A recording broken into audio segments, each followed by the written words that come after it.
I orchestrated the conversation that ended my relationship, and everyone believes I'm the wounded party.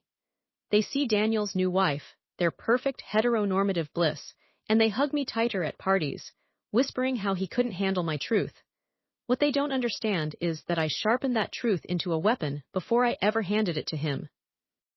I calculated the angle, the timing, the precise phrasing that would make "I prefer women" sometimes sound like vulnerability instead of the exit strategy it actually was.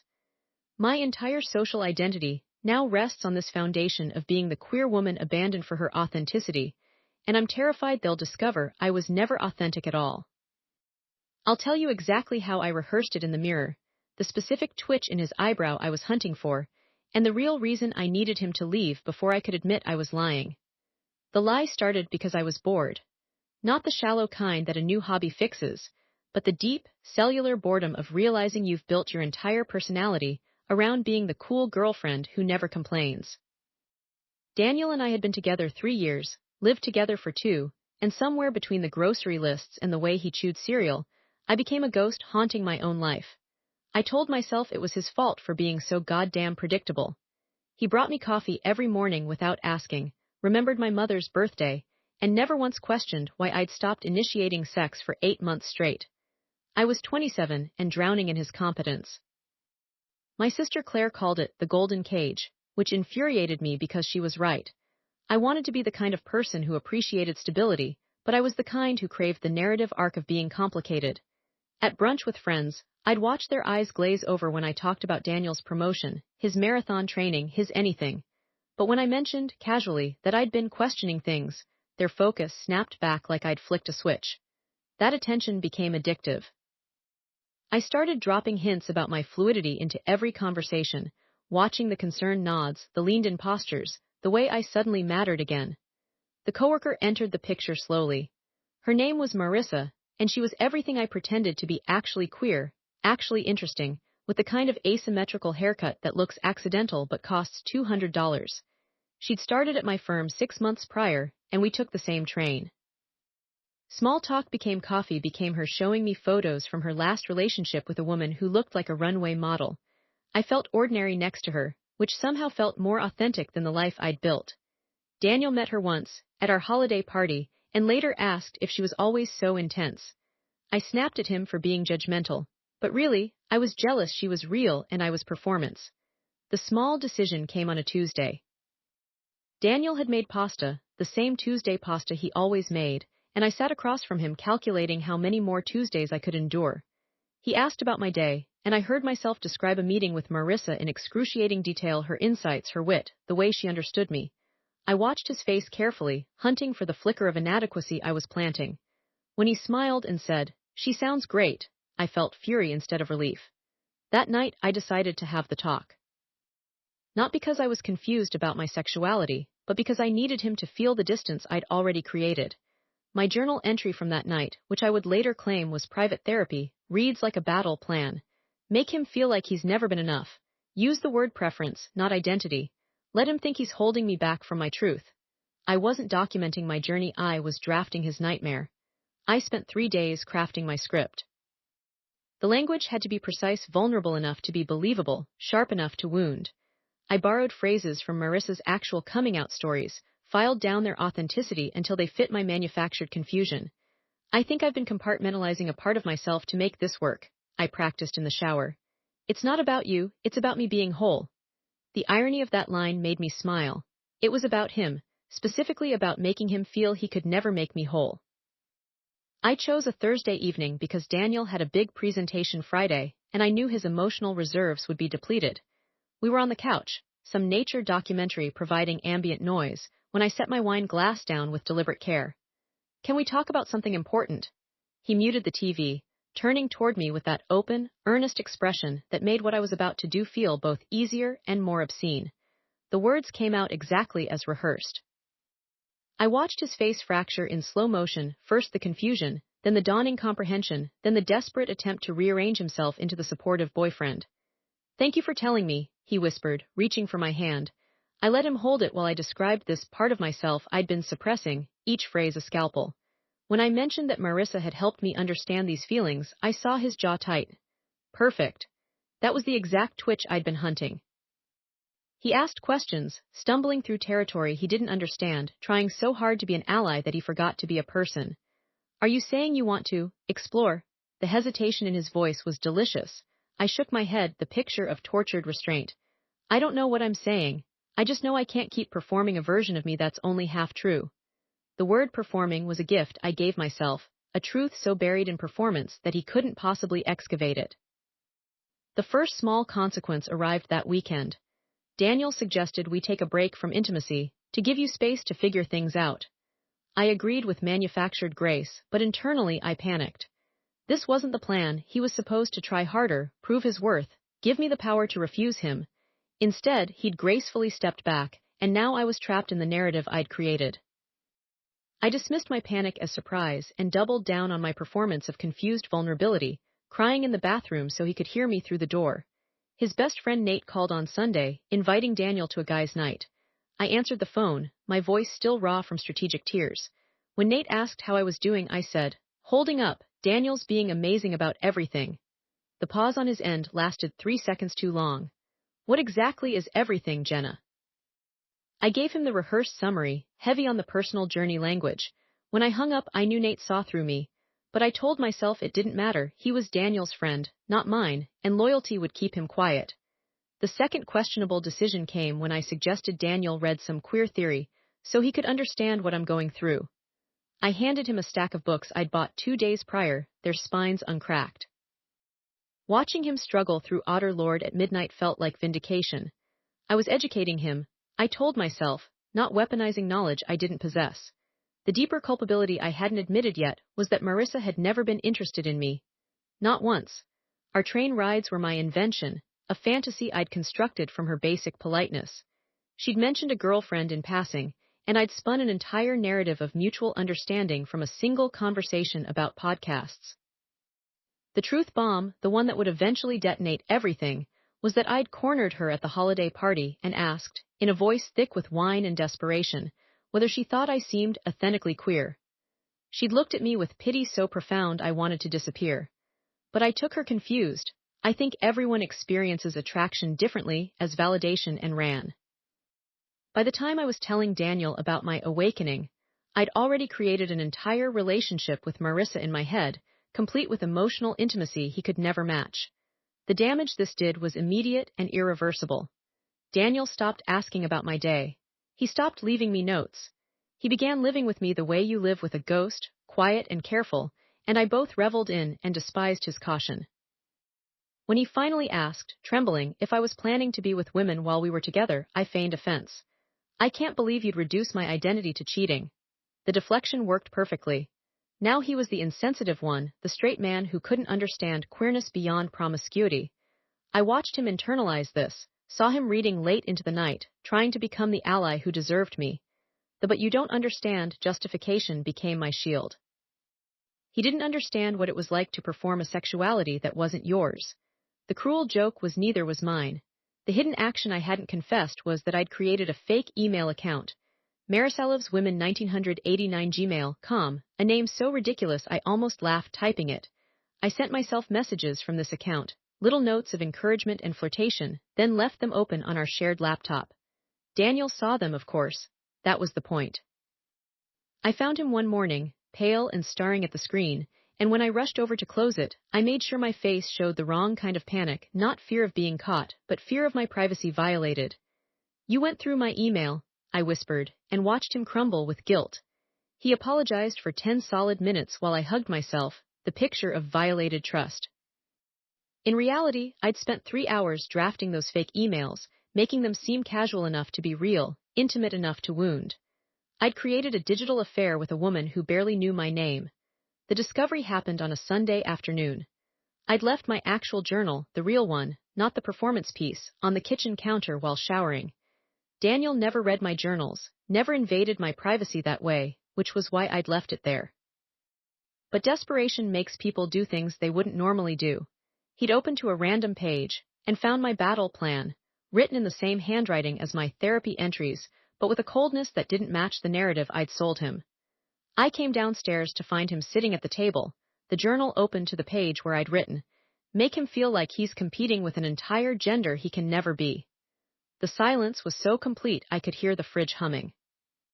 When he looked up, his eyes were red but dry. Is any of it real? He asked. I couldn't answer because the truth would have required admitting I'd forgotten what real even felt like. The truth bomb that reframed everything came when he asked, Did Marissa even know you were telling people you two had a connection? I laughed, a real laugh this time, sharp and ugly. Marissa thinks I'm straight, I admitted, and watched his face go from broken to something worse, understanding. He finally saw the architecture of my deception, how I'd built a house of cards and then cried when the wind blew. That night I found him packing a bag. I called her, he said, not looking at me. Marissa, she was confused, said you were nice, but... He didn't finish. He didn't need to.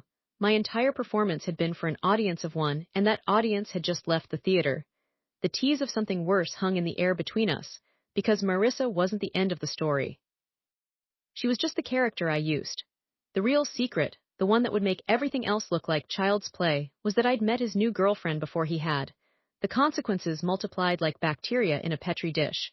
First, Daniel moved into Nate's guest room, telling everyone he needed space to process. I became the woman whose identity crisis had exploded her relationship, and the sympathy flowed like wine. Friends brought me vegan casseroles I threw away.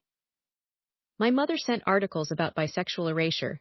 I was the tragic queer figure, and I played the role with such commitment I almost believed it. But the hole I was digging got deeper when I tried to fix things. I sent Daniel long, vulnerable emails about my journey, each one a masterclass in emotional manipulation. I talked about my fear, my confusion, my deep love for him that was complicated by these new understandings. I quoted the books I'd never read. He responded to the first two with kindness, the third with silence. By the fourth, he'd blocked my email. So I switched to Instagram DMs, carefully curated posts about queer self-discovery with captions that were obviously meant for him to see.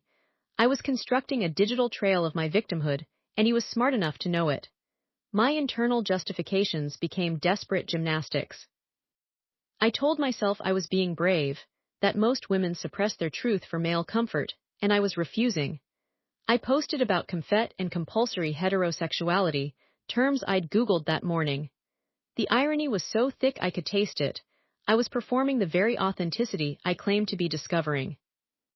When a coworker, Lisa, invited me to a queer women's book club, I went, still wearing my performance like armor, and found myself in a room of women whose identities were blood and bone, not theater. They talked about coming out to parents who disowned them, about losing jobs and churches and friends.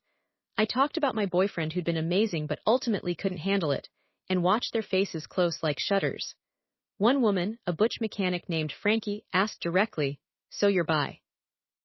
I nodded and she followed up, and you've been with women before. The silence stretched until I mumbled, It's theoretical right now.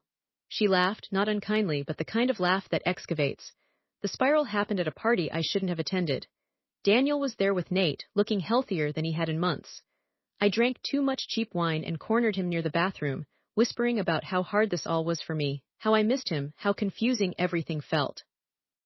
He looked at me with something like pity and said, Jenna, it's not confusing, you just don't like yourself very much. I slapped him. Not hard, but the sound cracked through the party like a gunshot. Nate pulled me away while I screamed that Daniel was erasing my identity. The worst decision I made that night wasn't the slap. It was what I did after. I went home and created a fake Tinder profile using photos I'd stolen from Marissa's Instagram. I matched with Daniel. I chatted with him for 3 hours as Maya, a bi woman who understood his situation. I extracted details about how he felt about me, about his new relationship status, about whether he thought his ex was being authentic. When he typed, I think she wanted to be interesting more than she wanted to be honest, I deleted the profile and cried until I vomited. Emma's name became the key that unlocked the final secret, because Emma wasn't random. Emma was the woman I'd decided, in some twisted corner of my psyche, would be his punishment for not fighting harder for me.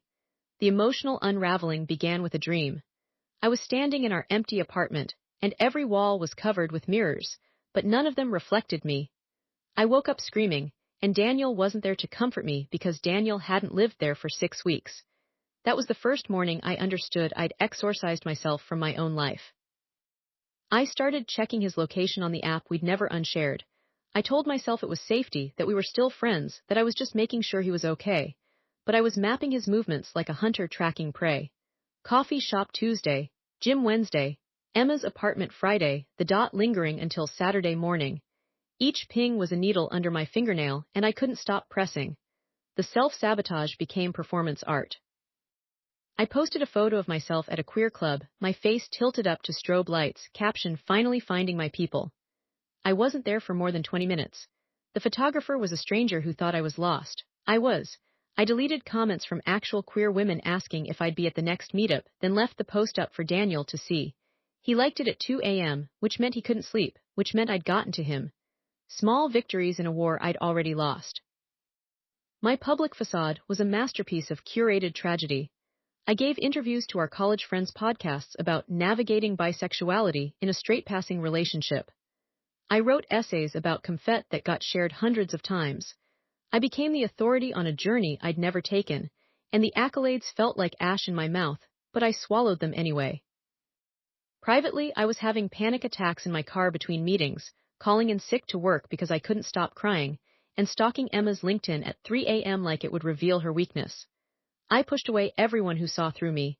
Claire came over with Thai food and a worried face, said, "Jenna, this isn't healthy, you need to talk to someone." I accused her of being biphobic, of not believing my experience. She left crying, and I didn't call her for 3 weeks. When my boss suggested I take mental health leave, I filed a complaint with HR about discrimination. I was burning bridges to keep warm, and the fire was consuming everything. The near confession happened at a therapy session Daniel had suggested we attend together, back when he was still trying to save us. The therapist, a kind woman with silver hair, asked me directly, "What are you afraid would happen if you told Daniel the complete truth?" I opened my mouth, and the real answer almost escaped. I'm afraid he'd realize there's nothing to find, that I'm hollow, that I performed a sexuality crisis, because being ordinary felt like dying. Instead, I cried about invalidation and watched Daniel's face harden with frustration. He paid for the session and left without saying goodbye. The major confrontation I built toward happened on a street corner in the rain. Emma had posted a photo of them at a farmer's market, his arm around her shoulders, both of them laughing at something off camera. I saw it while waiting for the subway, and something in my chest cracked so audibly I thought strangers could hear it. I texted him, "We need to talk, now." He replied, "This isn't a good time." I wrote back, "I'll come to you." He sent the address. His address. Emma's address. I arrived drenched, mascara bleeding down my face in calculated streaks. Emma answered the door in one of Daniel's sweatshirts, her face shifting from confusion to pity in seconds. "Jenna, you should go home." Daniel appeared behind her, and seeing them framed in the doorway together, a unit, a partnership, and us that didn't include me broke the last restraint I had. "You replaced me with someone basic," I screamed, the rain swallowing my words. "You found someone who doesn't challenge you, who doesn't have depth." The words were projectiles, but they were aimed at myself. I just didn't know it yet. The crumbling of my support system happened incrementally. First, Claire stopped answering my texts. Then my mother, after reading one of my essays, called and said, "Honey, this doesn't sound like you." I posted a screenshot of her comment with a caption about family rejection. The likes poured in. The isolation deepened. By the time Lisa from work emailed to say the book club didn't think I was quite the right fit, I had no one left to tell. I'd performed victimhood so completely I'd become one, just not for the reasons I claimed. The person who got hurt by my continued deception was Emma herself. She reached out through Instagram, a long message about how she respected my journey, how she never wanted to be the other woman, how she hoped we could be civil. I read it 4 times, then responded with a single sentence, "You were always the backup plan." I blocked her before she could reply. The cruelty felt like power, which meant it was actually despair. Daniel texted me 20 minutes later, "You told her what?" I didn't answer. Let him wonder, let them both wonder. The truth was worse than whatever they imagined. The direct question came from Nate, of all people. He cornered me at the same party where I'd slapped Daniel months later. I'd come alone, leaned against the wall, watching Daniel and Emma dance to a song that used to be ours. Nate stepped into my line of sight, blocking them from view. "Jenna," he said, his voice low and dangerous, "did you ever actually want that relationship to work, or did you just want an excuse to be interesting?" The question was so direct it felt obscene. I laughed, that same high, brittle sound, and said, "You don't understand what it's like to be invisible." He leaned closer. "You were never invisible, you were just boring, and you couldn't handle it." The setup for the biggest revelation happened the next morning. I woke to find Daniel had unblocked me and sent a single screenshot. It was a text from Emma, time-stamped from months before our breakup, before I'd ever mentioned my preference. The text read, "Thanks for introducing me to Daniel, coffee next week." And I'd replied, "He's going to love you." The realization he'd found the thread connecting every lie was the moment I understood there would be no more performances, only confessions. The night I almost told him happened 2 weeks after the therapy session. He'd come to collect the last of his things, his records, his grandmother's quilt, the coffee maker he'd bought me for our first anniversary. I stood in the doorway of our bedroom, watching him fold the quilt with ceremonial care. The words pushed against my teeth. "I made it all up because I was scared you were too good for me. I said I'm into women because being into you felt like admitting I wasn't special. Instead, I said, I hope Emma knows how lucky she is." He looked at me with such profound sadness that I had to look away. "I hope you find whatever you're looking for, Jenna, even if it's just yourself." After Nate's confrontation, my father called.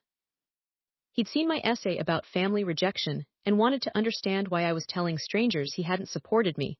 I'd forgotten I'd written that detail, that flourish about the patriarchal home that demanded heteronormativity.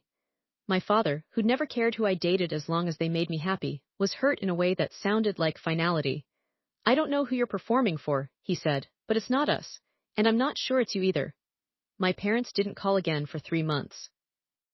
The performance had cost me the audience that had loved the real me, however boring she'd been. Emma didn't stay quiet. She posted a response to my cruelty, a thread about abuse and manipulation that never named me but described our situation with surgical precision.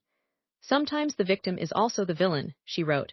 "Sometimes pain inflicted in the name of identity is still pain." Her followers, which now included most of our mutual friends, understood exactly who she meant. The comments were full of validation and stories of similar experiences. I was the cautionary tale now. My phone stopped buzzing with sympathy. The silence was its own kind of verdict. The direct question he finally asked came in a letter he mailed to our old address, which I still checked out of masochism. "Jenna," he wrote, "I need to know one thing. When you told me about your preference, were you already sleeping with someone else?"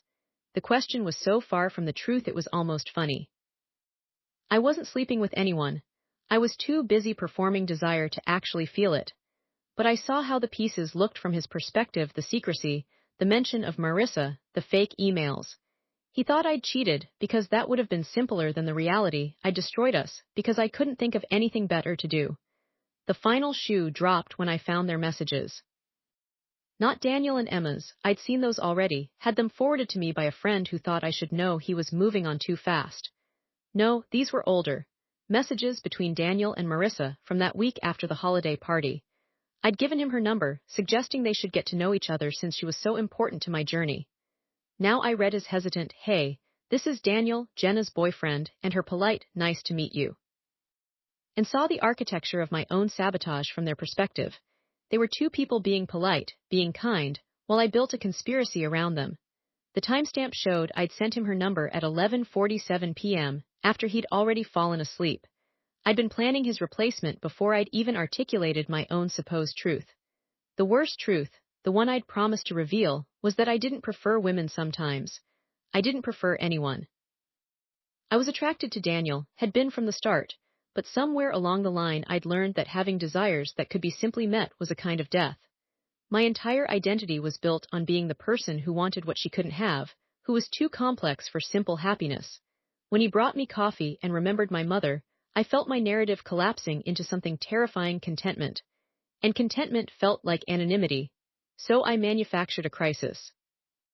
I chose bisexuality not because I experienced it, but because it was the most unimpeachable identity I could claim. Who would question a woman saying she preferred women? Who would be cruel enough to ask for receipts? I studied the language like a script, borrowed trauma that wasn't mine, and performed it with such conviction that I became the character I'd invented. The real betrayal wasn't that I told him I was into women. It was that I told him that to hide that I was simply no longer into the person I'd become with him. But that wasn't even the whole truth. The whole truth, the one that reframed everything, was that I'd met Emma first. 6 months before I told Daniel anything, before I'd even begun my performance, I'd seen her at a coffee shop. She'd been reading a book I'd pretended to have read, and we'd talked for 10 minutes about the author. She was clever in a way that didn't require an audience. I went home and looked her up online, found her profile, saw we had a mutual friend, and I thought this is who Daniel would love if he weren't stuck with me. That thought became obsession. I engineered the gallery opening introduction, made sure they sat together, watched them discover shared jokes and parallel childhoods. I collected data on their compatibility the way some people collect stamps. And when I saw the spark I knew would become flame, I decided to burn the house down before they could light it. My sexuality crisis was a smoke bomb, a distraction so he wouldn't realize I was pushing him towards someone else while pretending to pull him closer. I wanted him to leave, but I wanted it to be his fault. I wanted to be abandoned for my truth, not left for being too much work. The immediate fallout of this revelation was nuclear. I told him everything in a final email, a confession so thorough it felt like autopsy. He responded with a screenshot of a calendar. "You introduced us 6 months ago," he wrote. "You started this performance 5 months ago. You were planning this for a month before you even knew if we had a problem." The timeline was devastating. He'd done the math I hoped he'd never do. My justifications reached their peak in that same email. I wrote, "I set you free from a relationship where I couldn't be my real self." I wrote, "You deserved someone uncomplicated like Emma." I wrote, "I gave you the story you needed to not waste more time on me." Every sentence was true in its way and completely false in its heart. I wanted to be the noble sacrifice, the tragic queer figure who loved so much she let him go. Instead, I was the architect of my own martyrdom who'd forgotten to leave an escape route for myself. Specific action that reframed everything was a voicemail I'd left Emma, 3 days after the gallery opening. I'd found her number through our mutual friend and called while drunk. "Hi Emma, this is Jenna, Daniel's girlfriend. He thinks you're great. I think you're great. You should totally ask him to coffee. He's single." "Well, he's not, but he could be. For you." I'd deleted it from my phone, but not from the cloud. She'd saved it, played it for Daniel months later when they were serious enough for honesty. It was proof I'd brokered my own replacement like a matchmaker who hated her client. The full confession began when Daniel forwarded me Emma's reply. "I think you should hear this," he wrote, and attached the audio file. My own voice, slurred and calculating, filled my bedroom. I listened to it 7 times, each playback revealing a new layer of my own cruelty. I'd been so focused on creating a narrative where I was the victim that I'd forgotten to destroy the evidence that I was the perpetrator. Most damning detail was the date stamp. I'd made that call while Daniel was asleep next to me, his arm thrown across my waist in unconscious trust. I'd whispered into the phone to keep from waking him, then snuggled back against him, already planning how I'd eventually weaponize his supposed inadequacy. The duplicity was so complete it was almost impressive. I'd been the perfect girlfriend and the perfect saboteur simultaneously, and the person who'd suffered most was the one I'd been performing for. The first major consequence hit when Emma posted the voicemail. Not publicly, she wasn't cruel, but she shared it in a private message to our mutual friends, the ones who'd been bringing me casseroles. The fallout was immediate and silent. They stopped calling. The food stopped arriving. My mother forwarded me a news article about Munchausen syndrome with no comment. I was radioactive, and I finally understood that the contamination came from me. Final shoe dropped when I realized I'd forgotten why I'd started this in the first place. I sat in my empty apartment, no more Daniel, no more friends, no more audience, and tried to remember what had been so terrifying about being happy. I'd traded contentment for complexity, and now I had neither. The realization that I'd destroyed a good relationship not because I wanted something else, but because I couldn't bear that I didn't want more, was the kind of truth that doesn't set you free. It just explains your cage. When the full confession began, it poured out of me in a final, desperate email. I told him about the research phase, how I'd read forums about men who left their bi girlfriends, cataloging their insecurities. I told him about the night I'd practiced my coming out speech in the mirror, adjusting my expression until I found the perfect ratio of vulnerability to resolve. I told him I'd timed it for his presentation week on purpose, that I'd wanted him distracted and off balance. I confessed that Marissa had never been anything but kind, that my connection with her existed entirely in my head, that I'd used her real identity to lend credibility to my fantasy. The email was 6,000 words of pure, uncut self-incrimination. The most damning detail was the spreadsheet.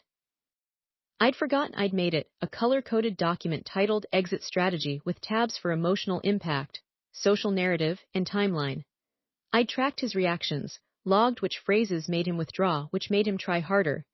I'd treated his heart like a data set. When he replied with a screenshot of the file, which he'd found in our shared cloud storage under a folder labeled taxes, I understood that my meticulousness had become my downfall. He knew the exact moment I'd decided to destroy us, down to the minute. The first major consequence of the revelation was professional. Someone, I suspect Nate, forwarded Emma's message to my boss. Not the voicemail, but the summary. The one that said, Jenna manufactured a crisis that disrupted multiple lives. I was called into HR and asked if I was having issues that might affect my work. They used the kind of language that meant they were building a case. I quit before they could fire me, but the tech world is small, and my reputation preceded me like a warning siren. What made everything worse, the final hidden element, was that I'd believed my own lie. By the time I was giving interviews and writing essays, I'd convinced myself I really was this confused, struggling bi woman discovering herself.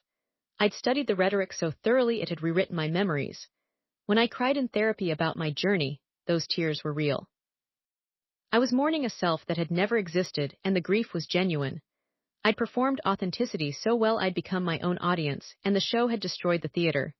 The last thing he wrote to me was simple: I loved you when you were just you. Before you decided you needed to be someone else. That's what you took from both of us. I read it 100 times, searching for the loophole, the way to reframe it, to make it his fault, to make it society's fault, to make it anyone's but mine. But there was no performance left. The stage had burned down, and I was just standing in the ashes, finally seeing them for what they were. The concrete fallout spread through my life like a virus with multiple symptoms. Socially, I became a parable. Don't be like Jenna was how my former friends described their new commitment to honesty. They didn't mean honest about your sexuality.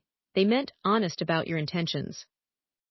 I was the woman who cried wolf, except the wolf was her own identity, and when the villagers stopped listening, the only person left in danger was me. I stopped getting invited to things. My name became a cautionary tale whispered before first dates. She seemed great, but watch out for the Jenna thing. The relationship consequences were permanent and public. Daniel and Emma married 18 months after we broke up. I received an invitation because Emma, in a gesture of staggering grace, believed in closure. I didn't attend, but I did what any sane person would do. I hired someone to livestream it. I watched him say vows to her from a coffee shop 2 blocks away, weeping into an oat milk latte, creating a new performance of heartbreak for an audience of one. When they kissed, I felt something in my chest not break but dissolve, like sugar in hot water. My reputation solidified around a single narrative, brilliant but unstable. The job I eventually found was at a startup too desperate to Google thoroughly. My new coworkers didn't know the story, but the internet never forgets. 6 months in, someone found the old posts, the threads, the summaries. The whispers started. I stopped getting invited to after-work drinks. My projects were reassigned. I was managed out with a severance package and an NDA that cost me my silence. The silence, it turned out, was worse than the talking. The social media dimension became a form of self-harm. I created anonymous accounts to follow them, not to interfere anymore, just to witness. Emma's pregnancy announcement broke something in me that hadn't known it was still whole. The photo was simple tiny shoes between 2 pairs of adult shoes, one pair Daniel had bought during our 3rd date. The caption read, "Our next chapter." I'd been erased so completely he'd recycled our history for his new narrative. I stared at that image for 3 hours, then deleted all the fake accounts. The performance was over, but the understudy had forgotten how to be herself. The contrast between my internal state and external perception was a chasm I couldn't bridge. People who didn't know the full story still saw me as brave. A woman at a coffee shop recognized me from an essay and said, "Thank you for sharing your truth." It helped me come out. I nodded, smiled, accepted her gratitude, and in that moment felt the full weight of what I'd stolen. I'd made their real struggle into my costume, and now I was being thanked for wearing it. My defensiveness showed cracks in unexpected moments. I ran into Marissa at a conference, both of us trying to network in a room that felt too small. She recognized me, hesitated, then walked over. "I'm sorry things were weird," she said, and I almost laughed at her kindness. "It was my fault," I started to say, but the words choked me. Instead, I asked if she wanted to get coffee. We sat in silence for 20 minutes before she said, "It's okay to not have it all figured out, but it's not okay to use people while you're trying." She left me with the check and a truth I still couldn't pay for. The unexpected consequence I couldn't have predicted was Emma reaching out last month. Not to confront me, but to thank me. "If you hadn't done what you did," she wrote, "I wouldn't have him, and I do, so thank you, I guess, for being too broken to see what you had." The message was so generous it felt like another slap. She'd taken my worst act and turned it into her blessing. I didn't reply because what could I possibly say? You're welcome would be insane. I'm sorry would be insufficient. I left her on read, which might be the most honest thing I've done in years. The genuine self-awareness came at 3 a.m., 6 months after her message, when I finally admitted the real hunger. It wasn't about being the main character. It was about being seen as difficult, because difficult meant worth the effort. I'd watched Daniel's ease with the world and mistook it for simplicity. I'd needed him to struggle with me because struggle felt like depth. But depth isn't performative. Real complexity doesn't need an audience. I'd confused being complicated with being interesting, and in doing so, had become neither. My current state is this: I live in a studio apartment with furniture I built myself because I needed to prove I could create something real. I see a therapist twice a week, and pay actual money to unpack the moment I decided ordinary love wasn't enough. I haven't posted on social media in 14 months. I'm learning to sit with silence, and not fill it with narrative. I'm trying to understand that being the supporting character in someone else's story is still being in the story, and that's better than being the villain in your own. I'm telling this story now because Daniel and Emma's baby arrived this morning. 7 pounds, 3 ounces, perfect. He texted me the photo from the hospital, a simple message: thought you should know. We're naming her Claire after Emma's mom. He didn't need to add the last part. I understood the implication: not after my sister, not after anyone connected to me. This child would have no ghost of me in her name. The trigger was seeing her tiny fingers wrapped around his thumb.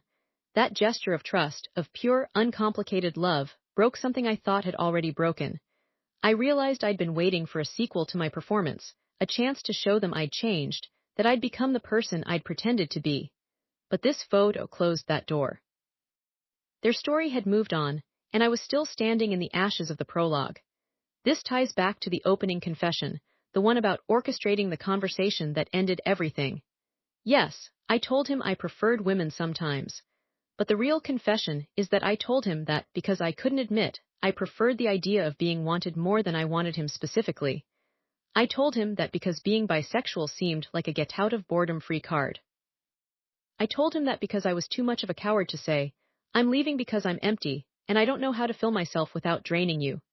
What I've learned, imperfectly and with great resistance, is that honesty without kindness is just another form of lying. Telling the truth about your feelings while hiding your intentions is narrative gaslighting. I built a house of truth on a foundation of lies, and was surprised when it collapsed. I'm learning that being interesting is not a substitute for being good.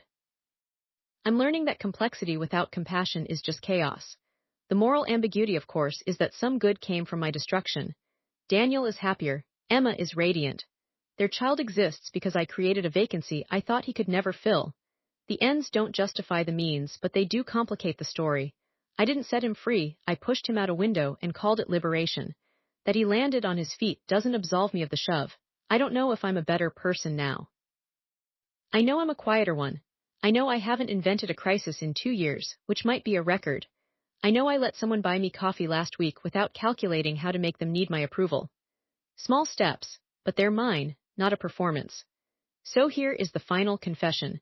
The one that fulfills the promise I made at the beginning. I told him I preferred women sometimes, not because it was true, but because it was the most unassailable way to make him feel like he could never be enough. He found someone who doesn't perform, doesn't manipulate, doesn't confuse chaos for complexity. And I am left with the person I was most afraid of being, myself, without an audience. Judge me, but ask yourself what you'd do to feel real, if you were so hollow that even genuine love felt like echo. Ask yourself if you've ever told a truth that was really a lie, and then gotten so lost in the performance you couldn't find your way back. Ask yourself if you're sure you're not performing right now. I wasn't, and I'm still not certain I know where the show ends and I begin. I'm telling you now because I think, maybe, that admitting I don't know how to stop performing is the first moment of real honesty I've managed. The baby photo broke something, but maybe it broke the right thing. Maybe now I can learn to be real, even if no one's watching. Especially then.